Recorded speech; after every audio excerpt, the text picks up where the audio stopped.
الحمد لله الذي جعل القرآن هدى للناس وبينا من الهدى والفرقان. ثم الصلاة والسلام على رسول الله، رسول الرحمة، منبع القدوة ومصدر الحسنة، القائل صلى الله عليه وسلم: خيركم من تعلم القرآن وعلمه.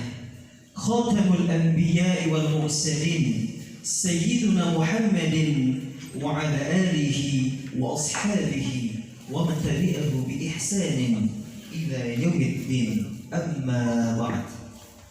المكرم مجلس هيئة التحكيم في هذه المسابقة، صاحب الفضيلة المسؤول عن كل قافلة في مسابقة تلاوة القرآن الكريم قسم التفسير، الأساتذة الأعزاء، فيا أيها المشاركون الأحبة في هذه المسابقة أكرمكم الله، نحييكم أجمل التحية ونرحب بكم أجمل الترحيب. طبتم وطاب منشاكم وتبوأتم من الجنة منزلا. أهلا وسهلا ومرحبا بكم جميعا بكل سعادة وحب. أيها الحاضرون الكرام، نتقدم بين أيديكم العبد الفقير لوح المحفوظ ونرثي. اسمحوا لنا أن نتشرف بالشروع في هذا البرنامج.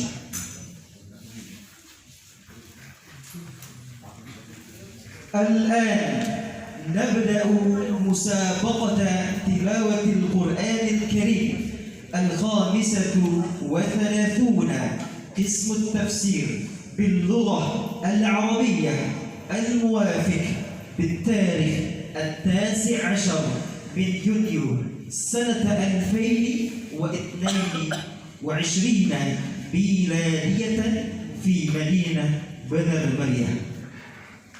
أيها الحاضرون الكرام، إن خير ما نستفتح به برنامجنا اليوم حي على افتتاحه بقراءة البسملة.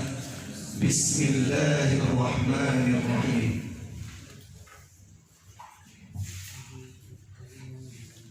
أيها الحاضرون الكرام، يسعدنا نقدم بين أيديكم المحكمين الكرام، ومنهم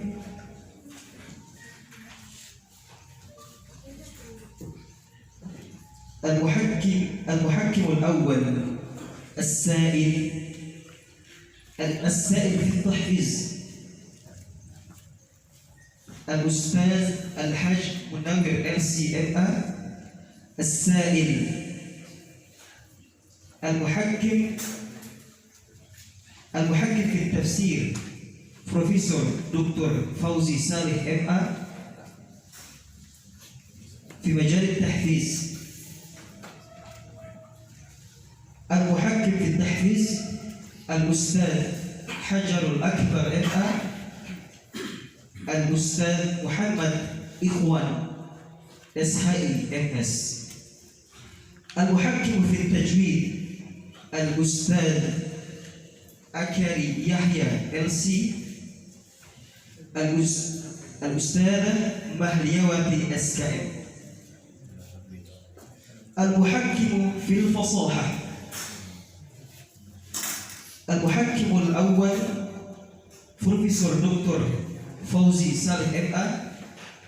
المحكم الثاني الأستاذ سليمان LCMA. والمحكم في التفسير المحكم الأول الأستاذ سليمان LCMA، والأستاذ حجر أكبر MA.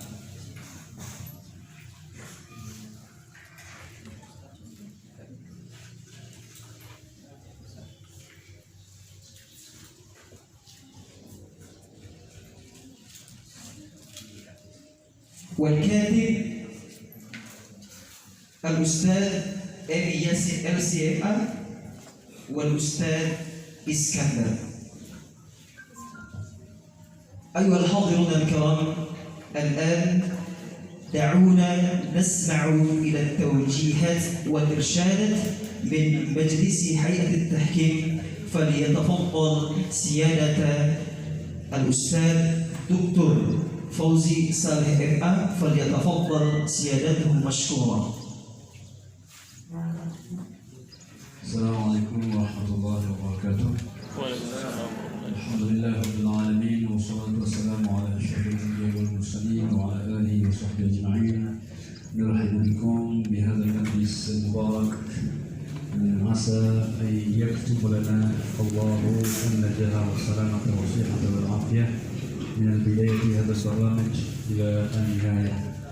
أيها الحاضرون المحترمون، مجلس هيئة التحكيم والمدبرين من كل المبعوثين من كل المنطقة آتي، إن شاء الله بعون الله سبحانه وتعالى، ونسأل التوفيق والهداية والعناية، عسى أن يوفق لنا هذا البرنامج إن شاء الله بسهولة، وإن شاء الله يسير سيرا جميلا، وإن شاء الله يكون البرنامج كما سبق في سنوات القديمة.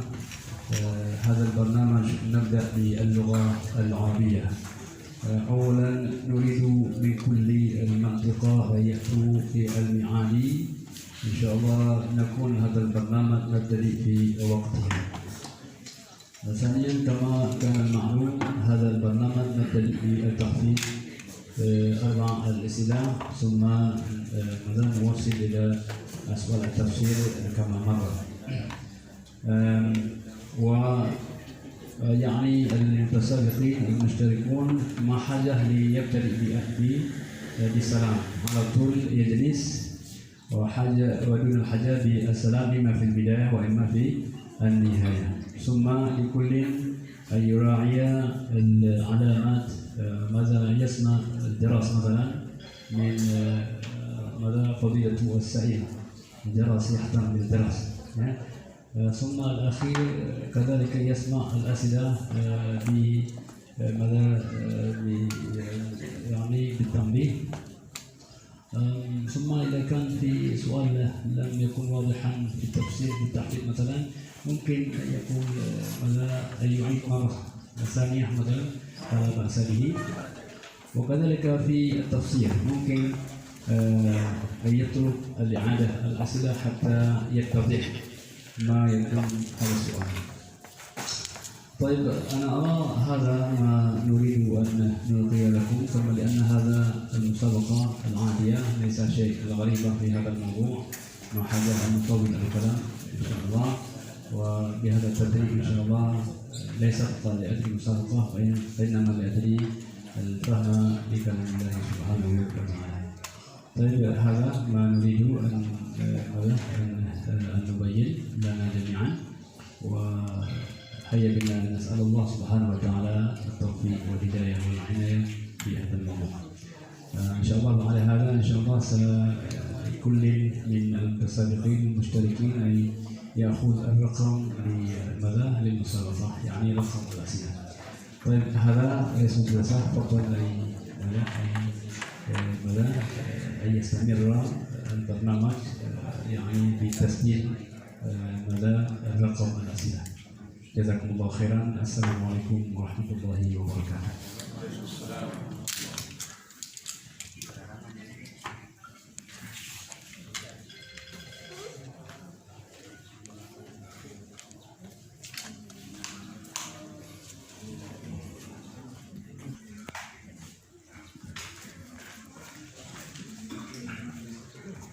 أيها الحاضرون الكرام والحكام الأعزاء، شكرا لفضيلة الأستاذ الدكتور فوزي صالح MA على كلماته الرائعة ونصيحته المثمرة.